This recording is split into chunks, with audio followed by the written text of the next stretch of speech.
Thank you, Chairwoman Titus. Administrator Murphy, following our first hearing on the old post office last year, Chair DeFazio and Subcommittee Chair Titus sent a letter to you in October reiterating their request for financial records related to the OPO.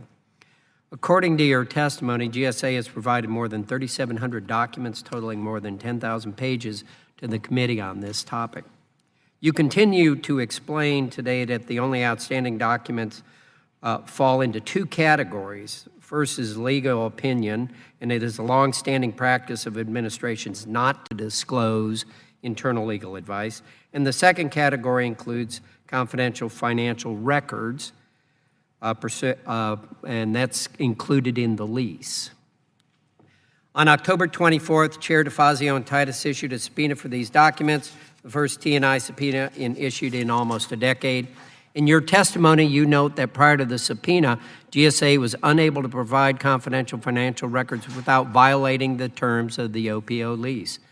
I am holding here two letters that you sent in response to Chair DeFazio and Titus on November 12th and 18th, offering the committee an in-camera review of the requested financial records and provided the committee does not publicly disclose the information, and with an explanation as to why you had taken that route. Administrator Murphy, am I correct in my understanding that GSA offered not once but twice to set a time for the committee to review the relevant financial records? Actually, Congressman, it's more than twice because there were also phone calls between the respective staffs where we've made that offer, and it is an outstanding offer. We'd be very happy to have the committee come in and review those records pursuant to those conditions. So I think you just answered my next question. Did any member of the committee take you up on that offer? No, sir. Okay. Is this offer still open to come and review Yes, sir. the financial information that we've been discussing in the previous hearing? Yes, sir. In your testimony, you said, and I quote, GSA's offer was not to resist congressional oversight, but rather to preserve the confidentiality of proprietary information. Can you explain why the GSA, and you touched on it a little bit, takes this position and why the security of this information is important? So, sir, we have 68 billion contracts. We have another 8,000 leases and 600 out leases.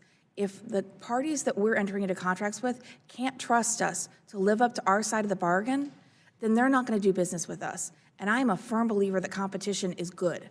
And so I want to make sure that we're creating at GSA an environment where we do the right thing, we live up to our obligations under the contracts, and that we're encouraging competition so that we get the best results for the taxpayer. So you have a contractual obligation here to not share that information.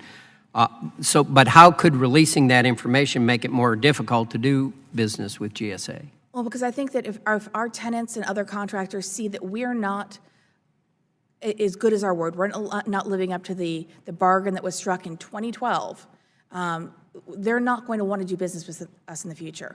They will walk away from doing business with GSA. And to go and change an existing arrangement such as this would require both parties to agree to that change. Is that correct? Yes, sir. And I believe Chairman DeFazio referred to a letter that was sent to this committee. The reason that letter was sent was because GSA, prior to the issuance of the subpoena, had actually asked the tenant organization to consent to disclosure, which was one of the ways we could disclose those documents under the lease. They declined to do so, and we shared that information with the committee in an attempt to be transparent.